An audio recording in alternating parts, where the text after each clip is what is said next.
Okay, ready when you are.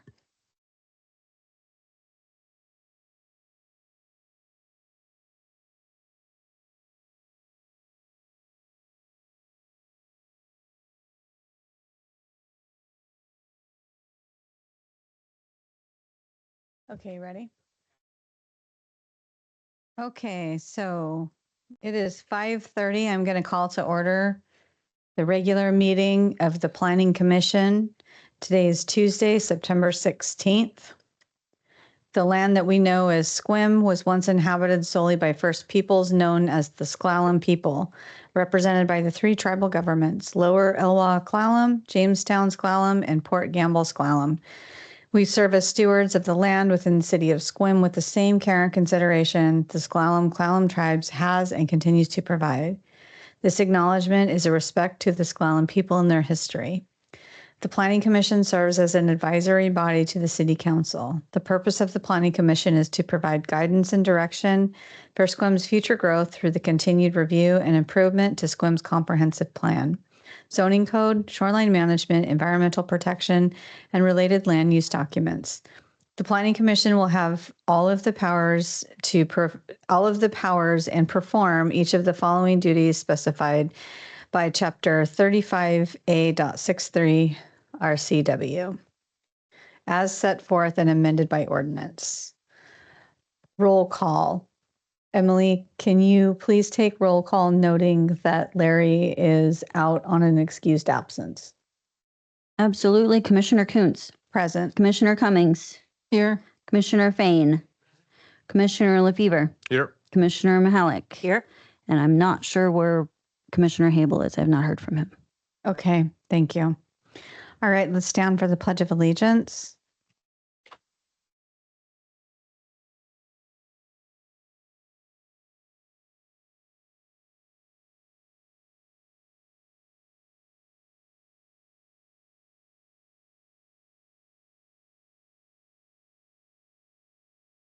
Okay, approval of minutes from the September 2nd meeting.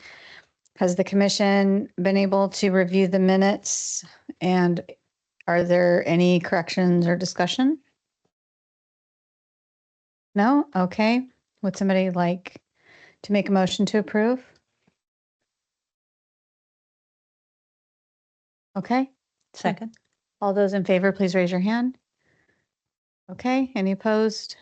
Okay, minutes stand approved as written. Thank you.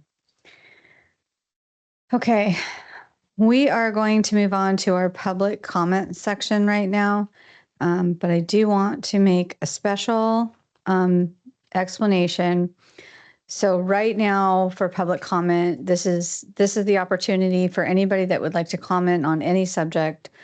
This is the time to do it, but we will have, because of the agenda that we have before us, if you are, Travis is going to present the site redesignation request slide production, I guess is the right way to say it. And then the Planning Commission will ask questions, and we will invite the specific property owner to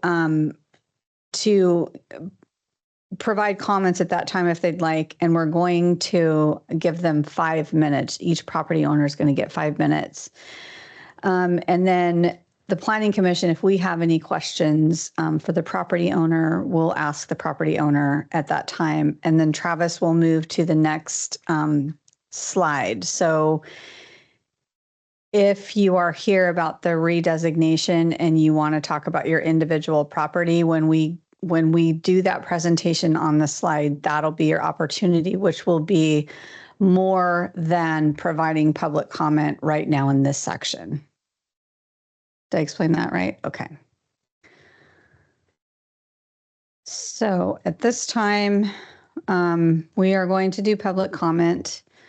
Is there anybody in the room at this time that would like to provide public comment on anything other than the land use redesignation? Okay, Emily, is there anybody online? I do have one online, but I think they're just listening. But you're welcome to speak if you wanted to make a public comment. I will unmute you. Perfect. I just heard you're an applicant, so never mind. Okay.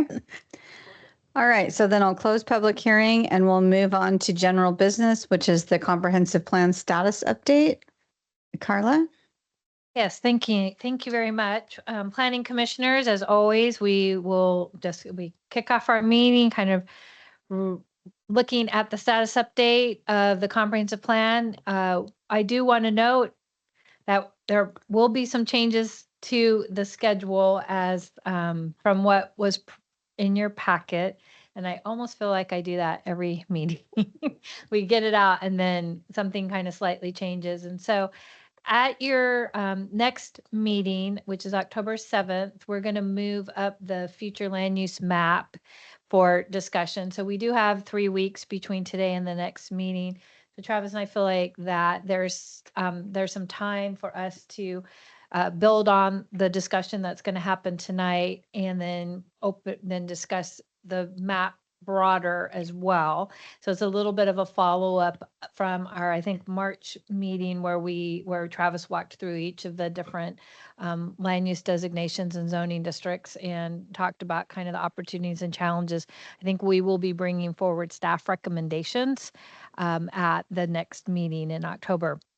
And then for your second meeting in October, we are the Leland Consulting, who is our consulting group that's working on the housing and economic market study. They will be able, they are getting their work completed. We should see an internal staff draft next week. And so we will be hoping to schedule the joint City Council Planning Commission meeting towards the end of October or early November, perhaps. I need to work with the city clerk on a date where Leland will come back up and present to all of you the kind of the results of their market study. So if you remember, they came and met at a joint meeting at the beginning of their process, and so now this will be presenting kind of what their findings are and recommendations and opportunities. So we're looking to get that schedule that will taken place of probably your second meeting in October, but we'll know a little bit more as I work on kind of finalizing those dates. So other than that, I just wanted to note that the Title 17, which is the land division ordinance, while I'm going to pull it tentatively off your schedule for now, I do want to assure you that we are working on it. Travis and I have weekly, if not bi-weekly, study sessions that we're working on it together. And he's working on Title 17. I'm working on Chapter 2001, which is the procedural ordinance. We are finding that it's working well to be working in them in tandem because there's a lot of things that affect each of the ordinances. So even though it may drop off for for the next month, please know that we are working on them and we do plan to bring that back forward to the Planning Commission. So with that, everything else I think is the same, other than we did report to the City Council last week, the status update, and inform them on all the great work that you guys have been doing. So happy to answer any questions if you have any for me. Okay, thank you. Does the commission have any questions for Carla? No? Okay, thanks for the update. Thank you. Okay, so let's move to our next agenda item, which is the land redesignation and land use redesignation. Are you doing a presentation, Travis or Carla? Yes. Okay. I think Emily's got a PowerPoint she's going to Okay. pull up.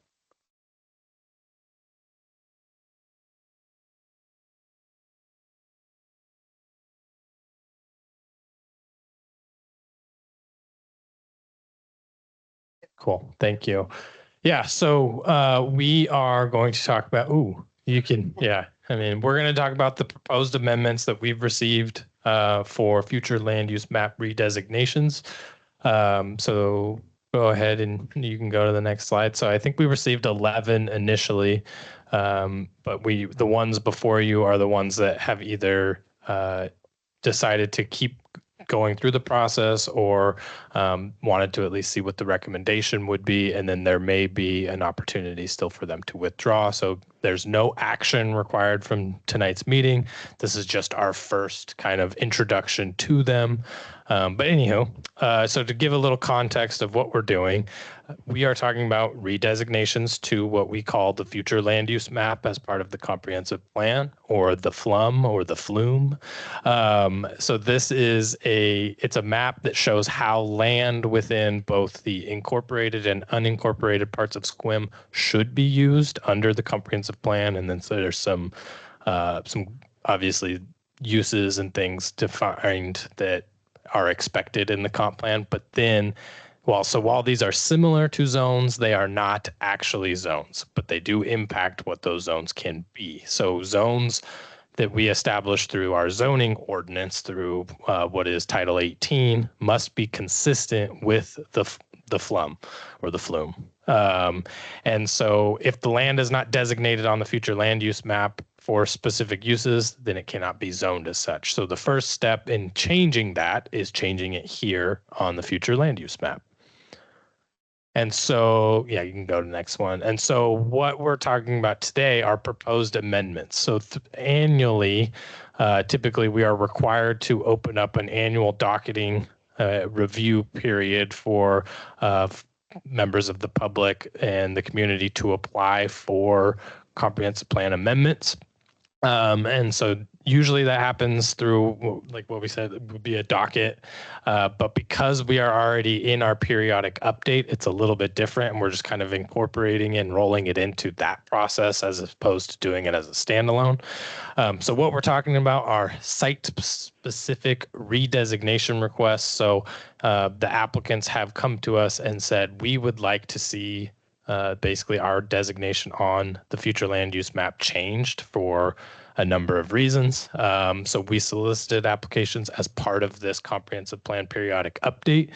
And as I mentioned, normally it's done through an annual process, but we are just instead rolling it into the process we're already in the midst of. So we can just jump right to the first one, which we've got.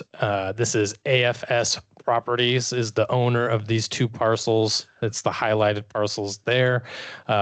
Currently designated as RC, which is regional commercial. So something that is maybe not entirely unique to SQUIM, but often our land use designations on the future land use map and the actual zones themselves are the same. And so they have the same name. Makes it kind of easy to go between, but they're not the same map, I guess, is the distinction there. But anyway, the proposal here was to go from RC to highway commercial. And the reason there was just basically there was a need for highway supported uses such as gas stations or for regional shoppers and employees, not necessarily through RC was the thought. We shared that we plan to update our use tables. And so our recommendation was to not approve this one because we think we can accommodate it through an update to the use tables as opposed to changing it to highway commercial, which would in fact further restrict the property and the types of uses that would be allowed for it. So instead of kind of rolling back what would be allowed and going to highway commercial, our recommendation would be to add something such as travel services to the regional commercial. And then that way, basically the only use that's missing from RC compared to HC would be included, and then they'd be able to accommodate what they're hoping to do. So I don't believe the applicant for that property is here, but I'm happy to answer any questions on that one specifically. And then before we move on to the next one. Okay, does anybody on the commission have a question about this? Yes, Dennis. Travis, is there an existing use on this parcel right now? It's currently mini storage. It is. Yeah. Yeah. Yeah. Okay. Anybody else? Okay, so if I understand right, you're looking at changing this to HC or No, leaving it RC, leaving it but RC. adding Yeah, so we would be looking at updating the use table for the regional commercial, essentially to incorporate travel services into the RC. The travel services use is a very specific use type. There's not a lot of things that go with it, but it is the thing that is specifically being requested for this zone by this applicant. And so, yeah, we think it's easier to do that than it would be to convert it to HC. And then if it also were to switch to HC, then the existing use would become non-conforming. So that would be another reason to keep it RC so that the use that's there could still continue. Or Okay. not that it has to stop, but it could continue and wouldn't be non-conforming. Okay. Is there anything else that you're planning on adding to the RC don't believe- rather than just the, what did you say, like travel services? Travel services, yeah. No, I don't believe there's anything else that we're proposing to add to RC at this time. I know that in the past we had discussed potentially residential, but I don't think anybody was too keen on that entirely. So as of now, that the only change that I believe we're proposing would be to allow travel services as a use. And I should preface all of this with the way that our use tables read today are going to be completely different in the way that they read when we're done with this. So the way that it is in code today is there's kind of like use types, and then they're defined. And so you have to go to the definitions to see like, all right, what is a travel service? And so our goal is to create more of a standard use table that actually says like, okay, maybe travel services is the header, but then here's a number of uses under that, and would those be permitted or not? So I say travel services, but we'll flesh out the actual uses of travel services in a future update. So I think too, it might be helpful. So two things to add on to Travis, just to give you context as we go through these redesignation requests and kind of speak to. There'll be a number of them where staff recommendation is doing an amendment to the zoning ordinance and the development regulations, because what we learned for a number of them is what the applicant was really coming to the city to talk about was not necessarily the land use designation itself, but the flexibility of uses that particular designation as defined as a zoning district, and then the uses, as Travis just spoke to, are very limiting. I think I would say are very limiting. And so they were looking to see, okay, does the land use designation bring me the more options for uses? And what I would say kind of generally what everyone's looking at, there's some specifics that Travis will get into, but what everyone's looking at is being able to see what the market can support in these non-residential zoning districts.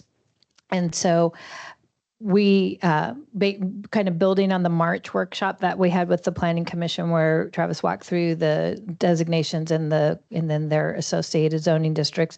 He shared with you a lot of the stories that he's worked with property owners and developers over the years about some constraints, either with the use table and kind of just what the SQUIM market is supporting.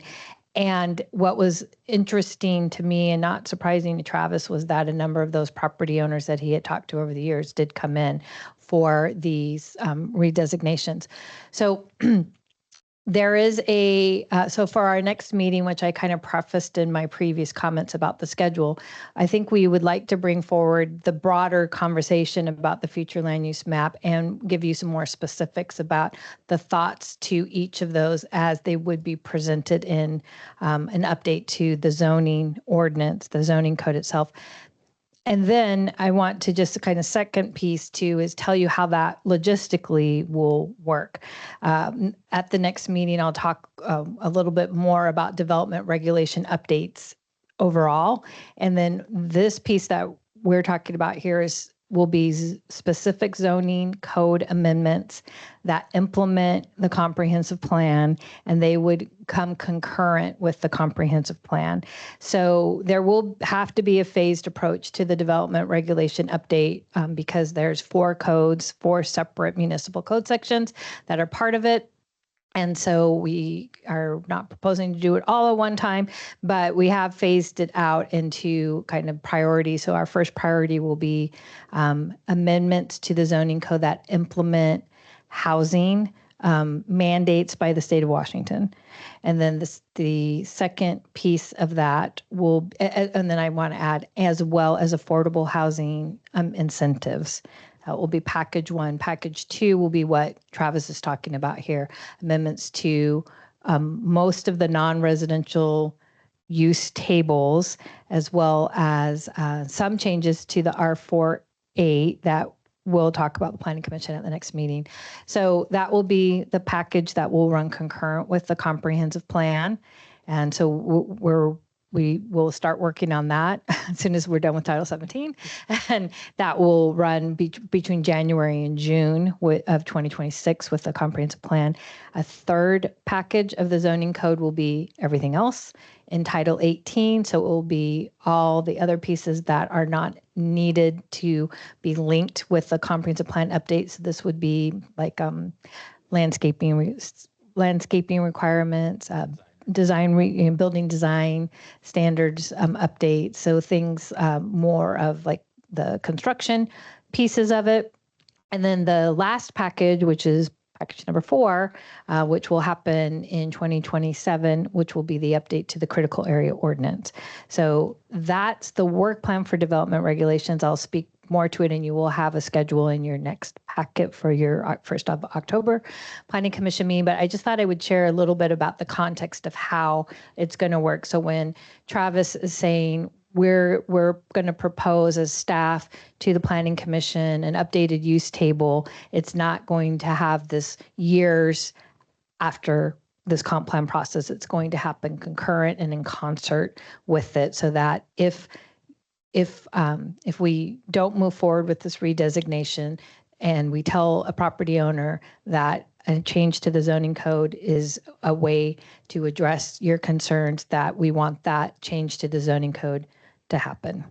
So hopefully that gives you guys enough. Happy to answer that. I don't want to totally derail Travis. Good, thank you. But it did occur to me as we were talking that maybe providing that little bit of framework of how we're planning for it to unfold over the next 12 months is not quite 12 months, I should say, until June, how we're kind of anticipating it working. Thank you. Thank you. Okay, does the commission have any questions for Travis or Carla? No? Okay, and this property owner for this parcel, are they here? I don't believe so. I can't see attendees online, but Yes. oh yeah. Okay. Yeah. With Ryan. Yeah. Okay.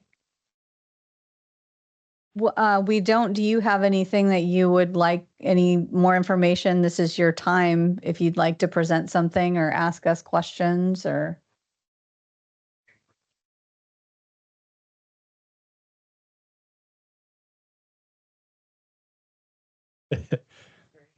Thank you, Vern. Yeah. Sure. Vern Frickholm, I'm part of the AFS property ownership there for that parcel that you've been chatting about.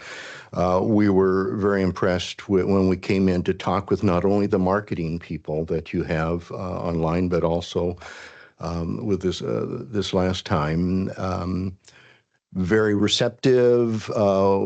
When whatever we talked about, they had actual follow-up questions in an effort to try to understand, which is quite refreshing, rather than, okay, you've had your 3 minutes, move on, type of thing. So very receptive. And yeah, I like what they're doing. They're a good team. Okay, thank you. Appreciate that too. So if there are some specifics that I'll have, you'll hear about them. But so far, so good. Okay, thank you. Do any of the commissioners have any questions for Vern at all? No? Okay, thank you for being here and thank you for Thank you. speaking. Okay, so let's move on to the next one.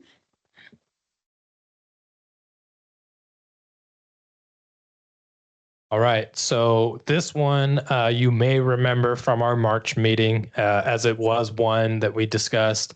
So this is another highway commercial piece of property. It's just on the other side of the interchange off of River Road. So there are 4 parcels in total here. We got an application from one there in the highlighted area, but in March we proposed that this would be one that we would consider potentially rezoning, and as fate may have it, we got an application from one of the property owners to do just that. So what we have here is we have 4 lots, 3 of which are currently developed with single family homes. It was a residential zone in the past, and then was rezoned highway commercial, and effectively made 3 of the 4 properties non-conforming. So those property owners are able to basically maintain in place, and that is pretty much it, as residential is not an allowed use in the highway commercial zone. Short of somebody coming in and purchasing all 4 lots and changing the uses there, it is unlikely that the highway commercial uses that we have today would ever really bear out there. And so our proposal would be to recommend approving this redesignation and work with all 4 property owners to do each of them, as opposed to just the one application that was received. So that'll take some coordination from our department to reach out to those property owners and let them know, make sure they're aware.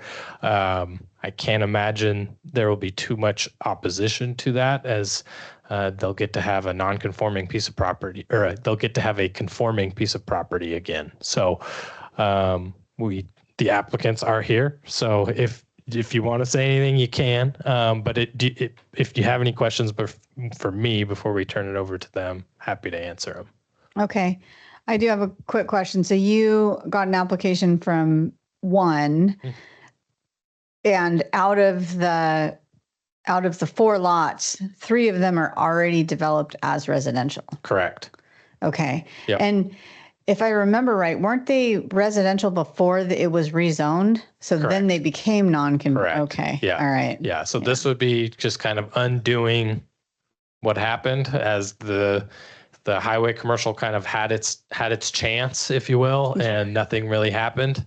And so, as you can see on the map there, all the adjacent parcels are R48 as well. The access road through there leads to all residential properties. So really, residential makes good sense here, in our opinion.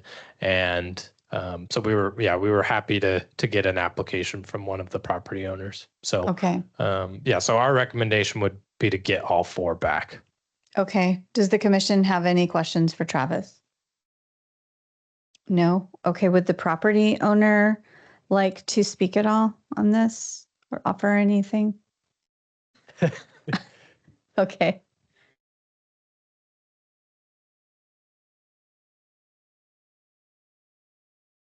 Yeah. Okay. All right. Thank you. All right. Yeah, I think that I've always thought that makes sense. Yeah. All right. So now moving to the next one, we've got another one of Vern's here. So this is our HTLI, which is our high-tech light industrial there off of East Washington.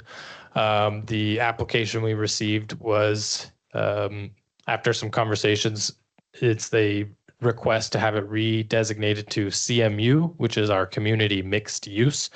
So there was at first a desire for a potential, like a new zone, maybe a transition titled CMU1, which after giving it some consideration, it's easier to just convert it to a zone that already exists, as opposed to trying to create a brand new one.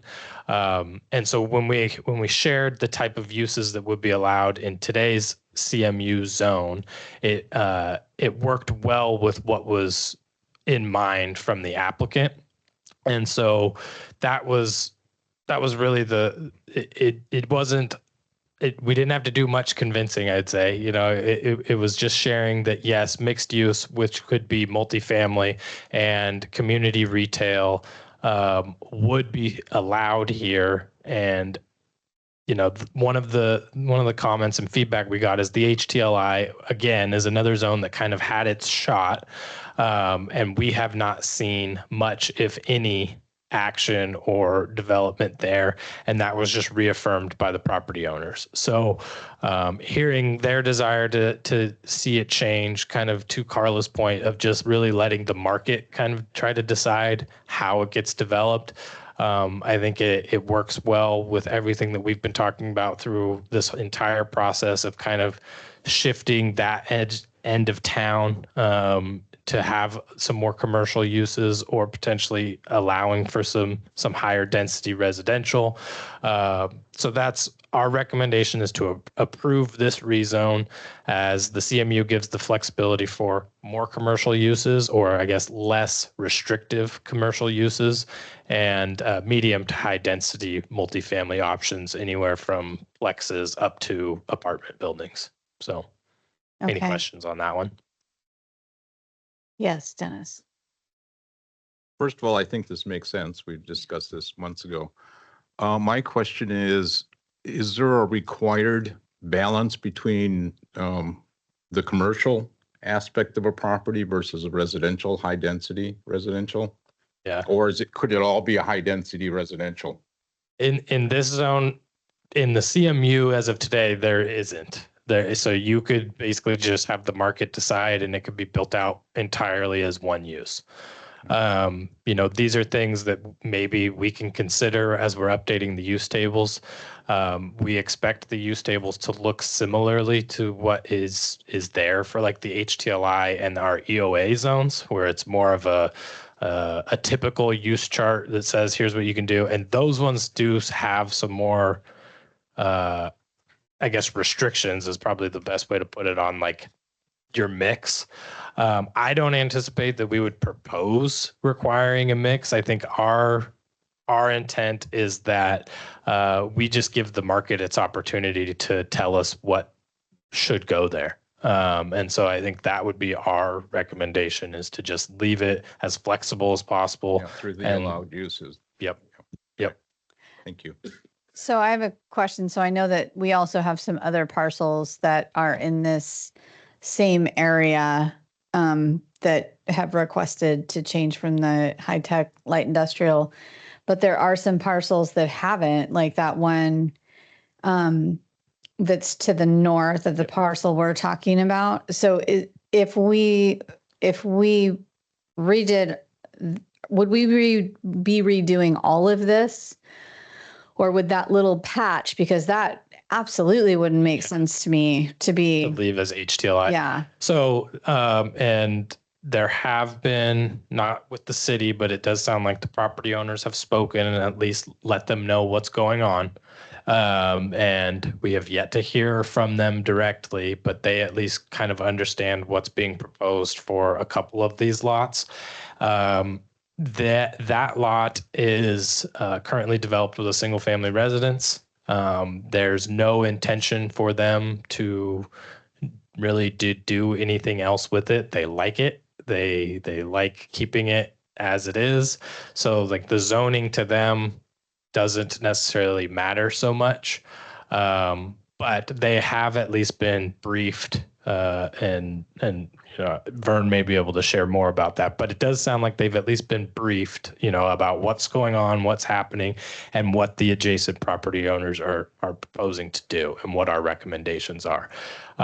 It wouldn't make them conforming to go to CMU, as single family residential would also not be an allowed use in the zone. So from that perspective, it's until the time comes where maybe there is a desire to have it rezoned. I don't know if there's much, like, we're not pushing for it too much, because the chances of it developing, at least at this time, seem slim. And so as of now, we're yes, it may end up a floater. And while we would love to see it rezoned, we don't want to be in the business of necessarily rezoning properties without giving people the opportunity to say yes or no. So, Okay. But we will do our due diligence to reach out, Yep. right? Okay. yeah, we can absolutely send them something and say, hey, if you're willing, this would Yeah. be a good opportunity to do it, and kind of just roll it in with the others. So, Okay. Yep. Does the commission have any questions for Carla or Travis on this parcel? No? And does the parcel owner, would you like the opportunity to come up and speak again, Vern, or?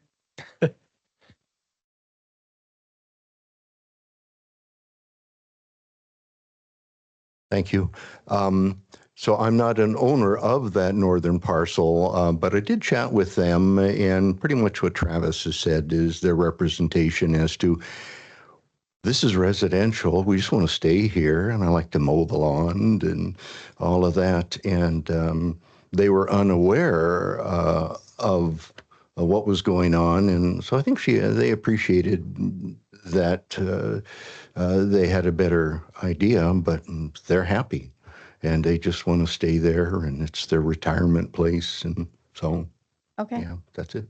All right. Thank you. Mhm. Okay. So if there's nothing further on this one, then we'll move to the next one, which looks like it'll be pretty much the same deal. yeah, so although this one, the proposal for this is to have it go from HTLI to highway commercial, so which would be consistent with the properties to the east there. So that's the home of the Holiday Inn and the Black Bear Diner. So the purpose of being rezoned HC would be for similar uses like that to be allowed. So again, you're talking travel services, potentially restaurants, that sort of thing. So this was just a way to, again, kind of let the market decide how this could work, because HTLI wasn't working. And since there are neighboring HC properties that have developed, maybe having that convert to HC gives it an opportunity to do something similar. So we recommend approval of this one. As I mentioned, with the other HC zones adjacent, expanding makes sense. And our goal would be to propose some additional changes to the HC zone to allow more uses that could even allow some other things to go in there.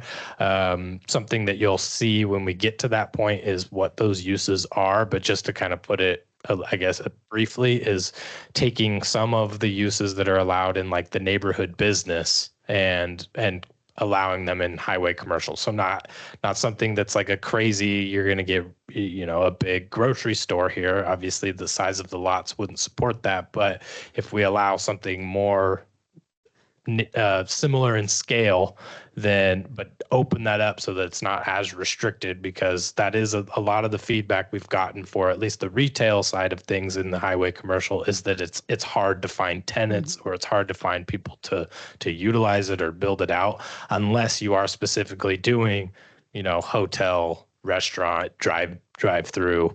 So by opening up the zone a little bit more, allowing for some different types of retail, we think this is a good fit for this one. So, Okay. Thank you. Any questions? Yes, Dennis. Just for clarification, so this is a redesignation for that property and then ultimately a rezone. correct. Yep. Okay. Yep. Okay. Yes, and that would be the case for all of these. Is we start with the redesignation and then we go in and do the rezone. So, Thank you. Okay. And I do like the revamping of the highway commercial, because I've heard the same thing from a couple of my friends that are like, we really wanted to rent that building, but we can't, so. yeah, it's very restrictive to like auto oriented. Mhm. And, as we've talked about it, Carla and I, Squim, it maybe makes sense on paper to have a highway commercial, but does it make sense in practical application, maybe not as much as it would in a larger city. So that's we're just trying to figure out a good way to find and strike that balance of allowing the market to decide, but still not necessarily losing the zone's identity, right? So it is still supposed to be these properties on the interchange. So we don't want to just like let that go entirely, but we are aware that it's been a struggle. And so we're, like I said, just trying to find the balance. Okay, thank you. And is this one yours as well, Vern? Did you have anything you'd like to say on this one? It's a busy guy. Yes, thank you once again. As we're aware, a lot of the development is on the west side of town, not on the east side of town. But part of what we've talked about is not only the building cycle that's coming up, but the building cycle that will be after that one. And rather than waiting for rezoning on down the line, it's all being done now. And so that too is very practical, and it saves staff time, it's planning commission time and everything, because this cycle, the next cycle, that will be the proper thing to do. So we appreciate that type of thinking. Thank you. Okay, let's move on to the next one. So similarly to the previous, or not the exact previous, but the one a couple ago, this one is adjacent to Vern's other property. They also would like to see this rezoned, and you may remember this one because this one did come through in 2021, I believe it was, and it was tabled at the time.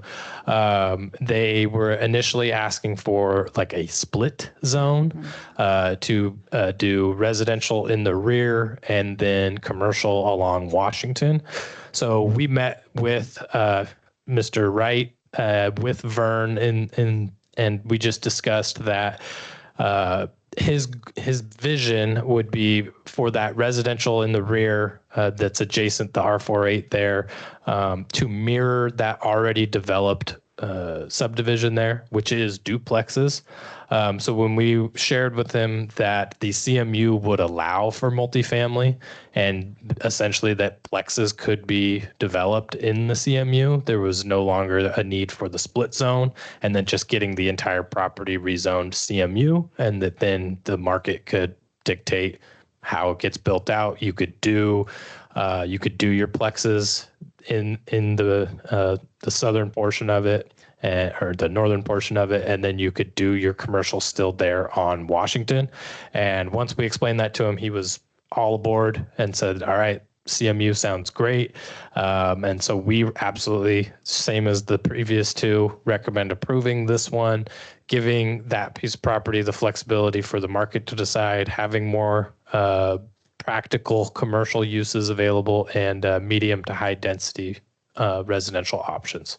So, and just, I guess, for additional context, the reason they wanted the split is there's kind of like a topographic mound that splits the property. So they're at different elevations. So naturally it creates this kind of split there, but we don't exactly love split zones. Can be a challenge for planning. So by just having it be one zone that accommodates all use types that they're after, then it's a win-win. So. Okay, thank you. Any questions on this one from the commission? Yes, Dennis. Has there been any discussions with the property owners to the east, that remaining HTLI on the north side? Yeah, they actually want to keep it. So I can't remember exactly. I think it's alloyed titanium might be the name of yeah. And so they are actually a decent fit, if not a perfect fit for HTLI. They do some light manufacturing there of like screws and metal stuff. So they actually, I think in a conversation with staff, did share that they wanted to keep it. So no harm in keeping that one. So, and then most of the properties to the south there are also going to stay HTLI, at least for now. So that way it does keep that as an option in the region. And maybe in the future, if the market works out well for the CMU, others will maybe circle back and decide. But for now, it'll just stay as it's a good conforming use. So. Okay, thank you. Any other questions? And is the owner of this property here and would like to make a comment? Or online? Okay. Cool. Move on to the next one. Okay, so this particular piece of property, the request was to redesignate a R48 residential parcel to the DMU1, which would be the same as the properties there to the north on the other side of the street. The applicant shared that they build group adult homes, and that's their business, is that they manage group adult homes. And so after just having a discussion about kind of what the requirements are, they're limited by DSHS regulations by how many units per building that they are able to accommodate, and it has to do with density. But just after having a conversation with them, it appears that there's an opportunity for them to develop the way that they want to under the current zoning standards, as we would consider an adult family home to be a single family home. So they don't really need a new designation or a new zone unless they were really trying to go more dense. And I believe the parcel's only about a half of an acre. So it's not like it's huge anyway. He shared that single story is their model. They don't like to go higher. So really maximizing the density with a different zone, while maybe possible, didn't exactly necessarily fit his model or what we wanted to see. I mean, having a DMU property floating in the R4A, even though it's across the street from the other DMUs, didn't make a lot of good sense to us. And if he's able to do what he's able to do, leaving it the way that it is, that makes just as good of sense. And we do have he did submit a pre-app for a short plat on it. So he is moving forward kind of with just the proposal with the zoning that he's got. So we will continue to I guess, coordinate with him to see if this is, if he's wanting to withdraw his redesignation request, but we are working with him on actually getting that developed in a way that works for him. And it was a short plat request, but I don't know. I guess I don't need to go too far into the details, but we're waiting to hear back to see if it's already 2 lots, because there may have just been an error on the survey. So once we get that squared away, we will probably have a better understanding what direction they want to go in. But as of right now, our recommendation is to not approve this redesignation because we feel that the applicant and property owner can basically do what they're hoping to do the way that it currently is. Any questions on that one? No? Okay. And is the property owner here? No? How about online? Okay. All right. Let's move to the next one. So we have another RC request. This is, they have requested that this piece of property be redesignated from regional commercial to our CMU. The reason being that the applicant cited really a lack of residential uses on this in this end of town to serve all of the commercial uses that exist there, and that the properties over really on the west end here aren't adequately sized for regional commercial anyway, and that they could just as well be developed with community retail uses, given their size. And so by restricting it, or I guess down zoning it to CMU, wouldn't have any impact on the retail uses that would be available to it, but it would allow for multifamily to go in. And so staff recommend approving this one. So instead of adding residential to the RC, like we had kind of posed as a possibility back in March, we have a specific piece of property that can potentially do that without having to make a wholesale change to the entire RC zone. So this would facilitate residential on the west part of the city limits there. It would be limited to multifamily, so it would be that medium to high density residential. And then, that way it could provide, workforce housing for all of those businesses there. So we are comfortable recommending approval of this one to allow for that flexibility for residential without sacrificing really too much of a retail possibility given the property's size. Okay. And there's not really this piece right here, there's not really any development on it right now, is there? Completely vacant, I believe. Yeah. Okay. So is that the one that's right before like Northwest Homes? So it's directly across from the county shop. Okay. So yeah, it's the last parcel in town. So if you hit the roundabout and keep going and feel like you're on the road to nowhere, you're in the right spot. Yeah. Okay. Yeah. I know exactly where that is. Okay. Does any of the commissioners have any questions about this? Dennis. I assume Public Works has been talked to about some of these changes because infrastructure could be an issue with servicing of Sure. multifamilies where a regional commercial could have gone. Sure. So I don't.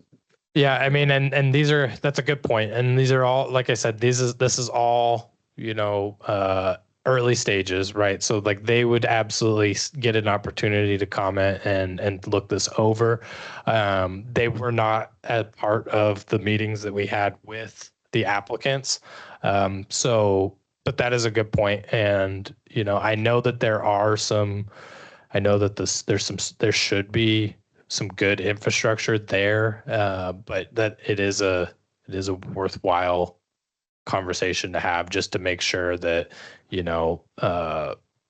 if we were to see a different type of use there, what the capacity would be. So Yeah, and no, they'll I have appreciate an opportunity to review and yeah. Oh yeah. add their Yeah. comments. Sure. Okay. Thank you. Okay. Any other questions from the commission? Okay. And I don't see a Shafsma here. Is there? No, Any- I don't see him. Okay. Vern? Okay. If you'd like to come up and, I wasn't lying when I said he's a busy guy. So. So it was approved for senior citizen housing, and actually interiorly, it's got plumbing there as well as fire hydrants. And so my assumption is that all that infrastructure would be in there to specifically answer that. okay, thank you. Thank you, Vern. Okay, so let's move on to the next one. All right, we're kind of just staying in this part of town. This is a highway commercial. So as you're coming into the city there, you probably recognize the big blue building that has really struggled to retain tenants due to the restrictions of the highway commercial zone. The uses that can go there are pretty niche. And it's not a building that is necessarily easily retrofitted for other types of highway commercial, like a restaurant or a hotel or something of that nature. They had some success with like Rocket Transportation was a good one there. There's not a whole lot of parking that's available. So if we were able to open up the uses, we think that we could better suit this property than rezoning it or redesignating it to RC.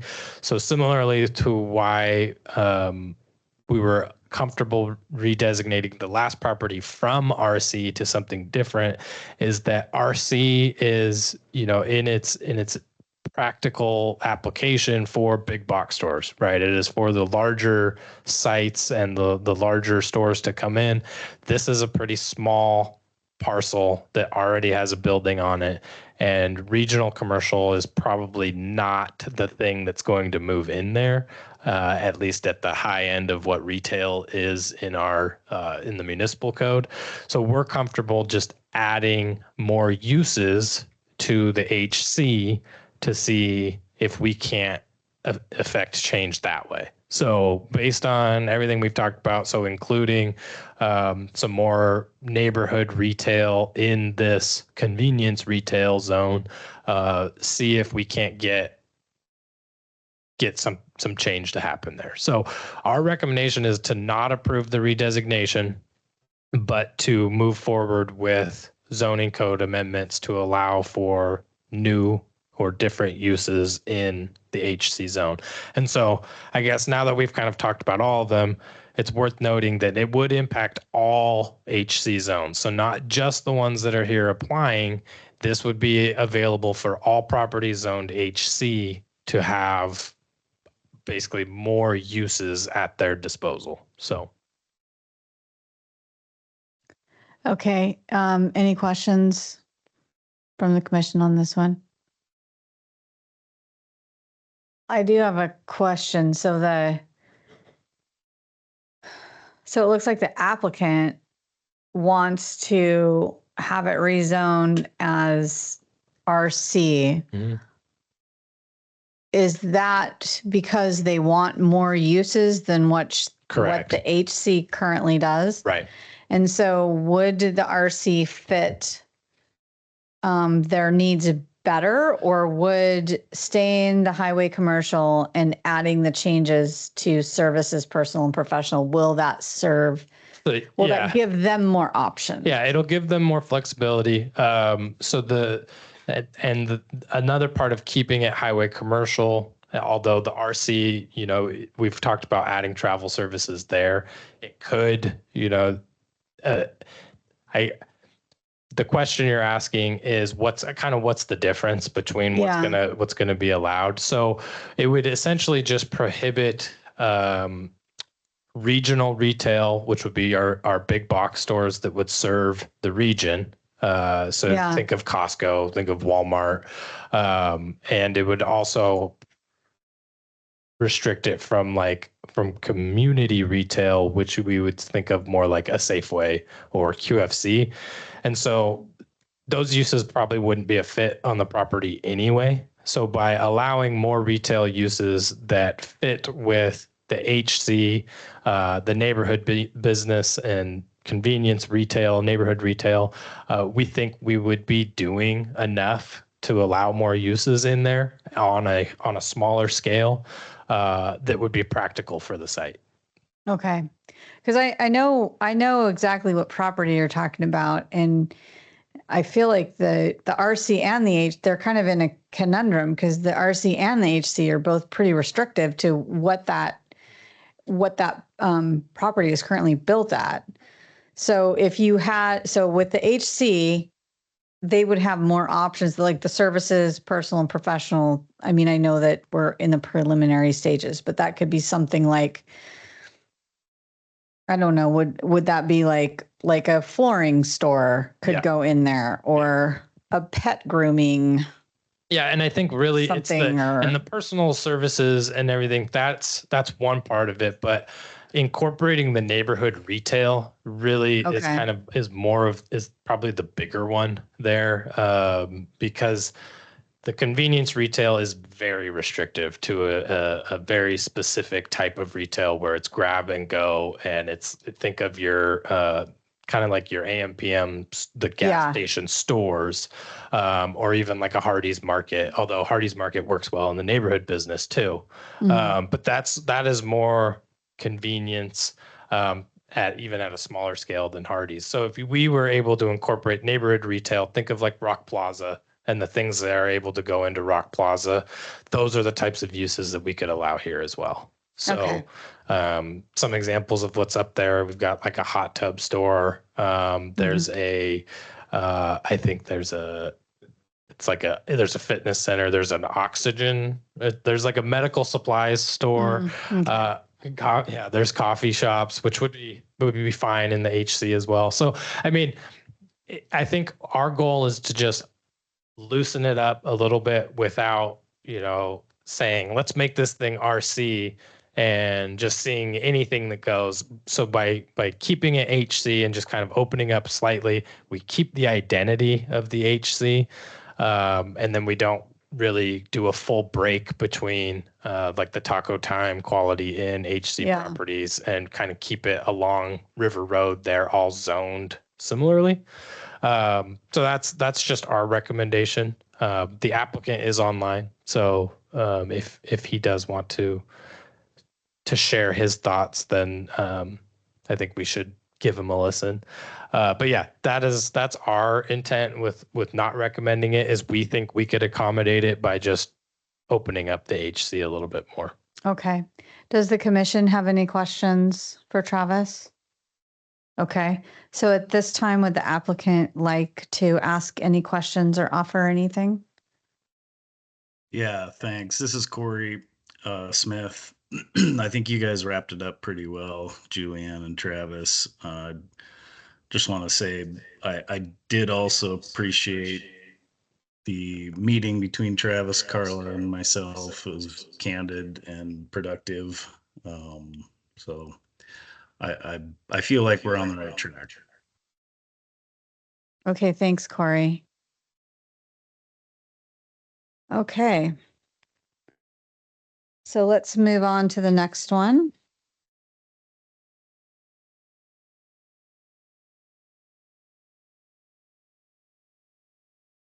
All right, so I think this is our lucky last here. So this property is it's currently R48. The property owners are Serenity House.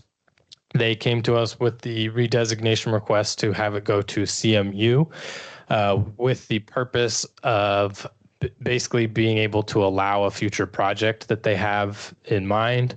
Currently, the property is developed with 17 units, which would be non-conforming for the current zone of R48, just based on density and number of units there.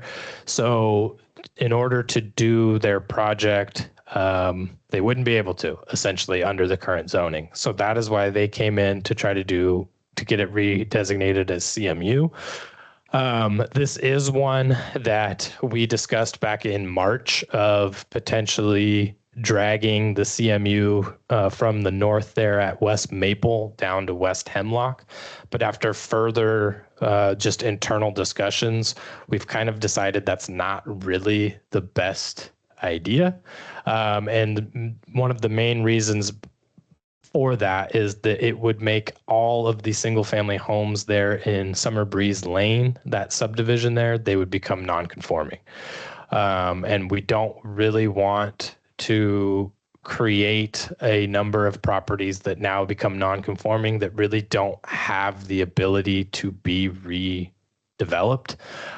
That's a pretty established subdivision, and we could get a lot of pushback. And so if we went forward trying to redesignate it, what does that look like? And then ultimately it could end up in nothing happening. So instead, this is where Carla and I got together and we thought, okay, how can we allow something like this without doing a redesignation? So we went through the RCWs, and there's the RCWs cited here in our meeting notes. So RCW 3670A 540 gives jurisdictions the ability to implement affordable housing incentives to effectively allow alternative development standards for affordable housing projects. And these would be specifically for developers that are providing affordable housing. So it would need to be, a Serenity House, a housing authority, a Habitat for Humanity.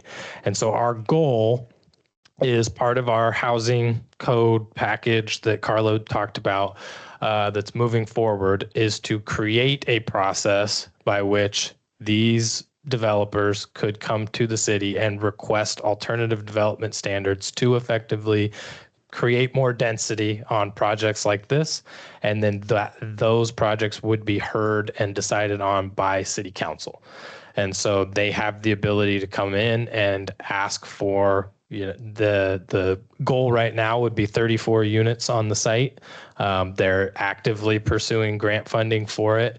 And so we are in a position where we want to try to facilitate not only for this development, but for other like developers throughout the city of Sequim.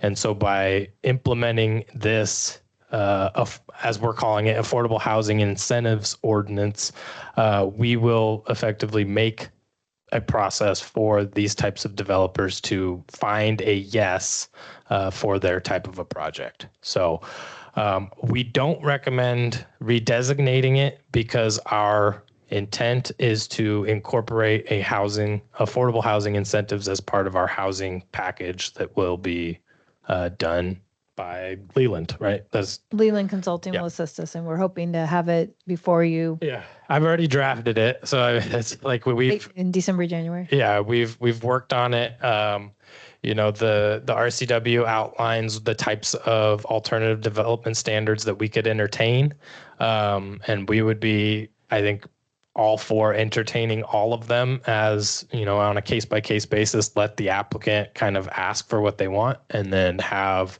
council be the hearing authority to determine what gets approved. So Okay, thank you. Yeah, that seems to make more sense than rezoning. Does the commission have any questions on that at all? No? Okay. And is the property owner here and would like to speak? Thank you.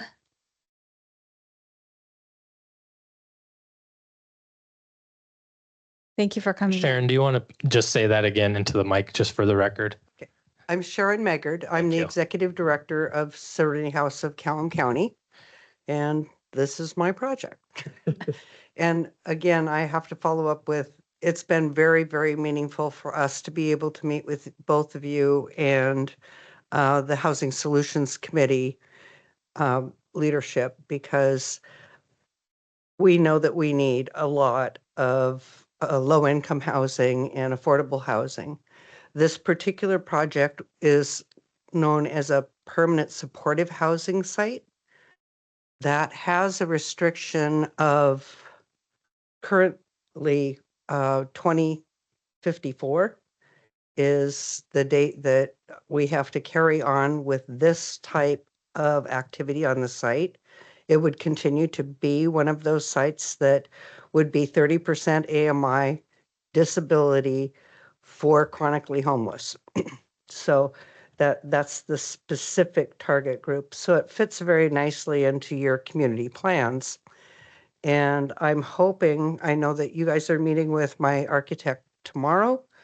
I'm hoping to have a full rollout of the program for you by end of November. But last week I submitted for $12 million for an ANOFA to get this project started. And I'm hoping to have it done within the scope of the financial release, which is 2 years. Okay, thank you. Do you have any questions for us, Sharon? No, I understand completely what we're doing with the application process, and I'm looking forward to working with you to get all of our permitting issues and zoning issues solved. So, and I know we'll do it. Okay, thanks. Does the Thanks. commission have any questions for Sharon at all? No? Nope. Okay, thank you. Yeah, and thank you, Sharon. And I'll just add, through part of the comp plan, of course, we were allocated, right, through income band types of housing units that we need to be providing for. So this code amendment would be one of those steps to removing barriers to allowing these types of housing projects so that we can provide what we've been allocated. So, Okay, and so if I'm understanding correctly, should a project similar to this come forward by maybe another property from Serenity House or Habitat for Humanity, that we would address it in the same way rather than changing the designated land use or the Correct. that it would be kind of project specific. Yep.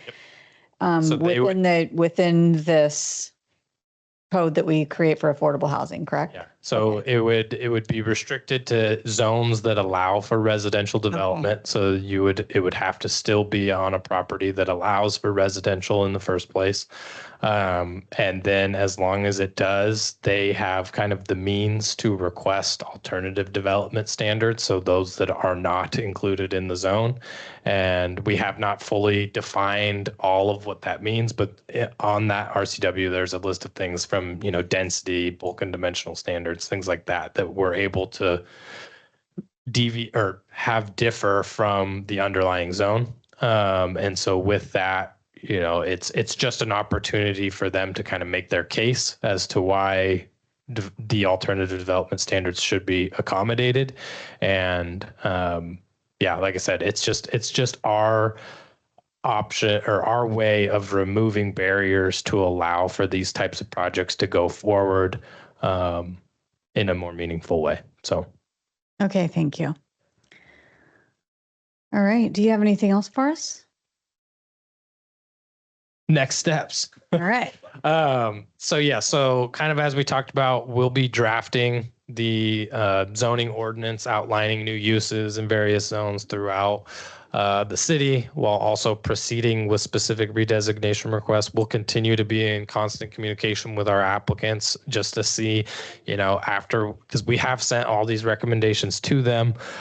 So we will follow up, and eventually we'll probably pick a time where they need to let us know yay or nay as to whether or not they want to move forward with the redesignation as they've requested, whether it goes with or against our recommendations. Then it'll just go and be reviewed as part of the comp plan. So with that, they have the opportunity to confirm or withdraw. And our goal for redesignations as well as zoning code amendments is to be kind of wrapped up in February of 2026, at least with the direction we're heading in, and then get everything really implemented through public hearing processes in April and June of 2026. So just coincides with comp plan. So as Carla mentioned earlier. Okay, thank you. Yep. And that's it. All right, thank you. Yes, Eileen. Questions? Travis. So, is this like a unusual amount of requests? If this is an annual event, or is this just a bonus year of things? So Requests for change. It's only the second time since I've been here that we've really done it, because back in 2021, when it was opened, it was effectively determined to be tabled until the comp plan update. Like nobody wanted to really act on them. Huh.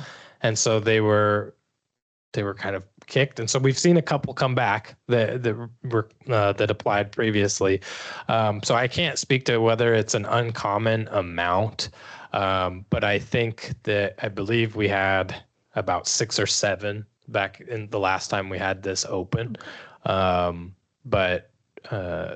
I think knowing that it's the periodic update probably helps as far as an exposure standpoint and getting the word out and letting people know, because we've been talking about it for the last 2 years or so. I think we've done a good job getting the word out. I would have loved to even see more, just to reaffirm all the stuff that we've been talking about. But I think, as Carla mentioned, we did get a good pool of applicants that did kind of realize a lot of the things that we've seen as issues, and now this was their call to action, and they've acted on it, and it does in a lot of ways reaffirm some of the things we've seen. So and we will have our own in October.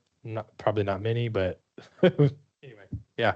No, I don't know. Carla may have more experience with how many we see on an annual basis, but Yeah, it's usually the periodic update year usually does bring out more. than maybe the annual amendments do.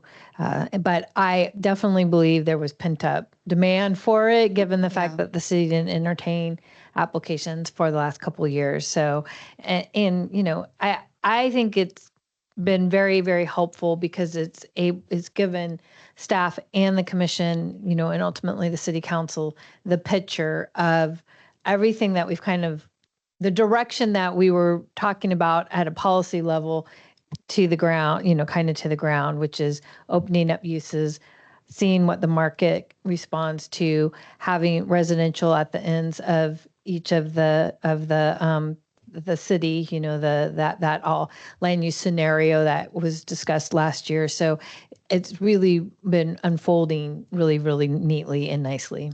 Yeah. Well, I know some of these properties have been struggling with this for a while. Yep. You know, so maybe it's worth at least, you know, doing a touch on it every year like we're supposed to. And we will. Yeah. Yeah. We will definitely do that. Yeah. Eileen?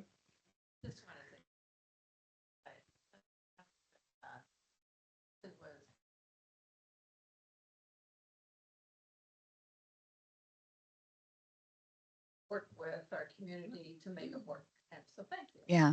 And it's frustrating to property owners that have property that they struggle to, you know, to utilize. So I'm glad that, thank you. Yeah. Thank you for the work you're doing on this. Oh. Yes. Yes, Alex. it's really heartening to see the positive reactions from the landowners and all the rest of the clients you're serving. It's all going to help our community to put these little parcels to best use possible. So hats off to you guys. Good job. Yeah. Thank you. Anything else on that? No? Well, thank you. That was a lot of Thank work. you guys. And it's kind of to be continued, right? Because Yeah. like, this is just introductory. Yep. So Right. we'll be back. Yep. Okay. Be here in 3 Yeah. weeks. So Yep. Thank you. All right, moving on to director's report. Carla, do you have something? I do. I have a couple things for the commission. First of all, as I said under the status update, we'll be working to identify a date for the joint workshop between the Planning Commission and City Council workshop to hear from our consultants, Leland Consulting, Jennifer and Andrew, from kind of what Vern inferred to. They had a number of stakeholder interviews as their kickoff to the market study, plus their data now collection and analysis, and then their analysis and recommendations. So we're looking forward to getting that scheduled. So stay tuned for that. I did want to note that the public hearing on the master plan overlay moratorium is this coming Monday. So next Monday, the 22nd, in front of the city council. And this is when an emergency ordinance for a moratorium is enacted or for interim regulations for either one, a public hearing needs to be held within the initial 60 days of the enactment. So the hearing will be held Monday, like I said, which is towards the end of the 60 days. The last thing that I wanted to include in the director's report, and I believe hopefully you received an email from City Manager Hewish, is that I have accepted the interim DCD director position as offered by the city manager. And so this will be a transition starting October 1st, where Christina Nelson Gross will happily go back to being the city attorney. And then I will step into more of the day-to-day operations, as well as ensuring the project management with the team on the comprehensive plan and development regulations. So I spoke to a few of you during our dinner, so appreciate your guys' support, and very, very thankful and happy to be here and continuing to serve you as planning commissioners in the city. So that is concludes my director's report. Well, congratulations. My almost director's report. You're almost your interim director's report. My interim. Yeah. Okay, thank you. Yeah, thank you. Does anybody have anything for good of the order? Nope. Okay. Then we will move on to our last agenda item, which is adjournment. Do we have a motion to adjourn? Okay, do we have a second? Second? All those in favor, please raise your hand. Okay, meeting is adjourned at 6:50. Thank you.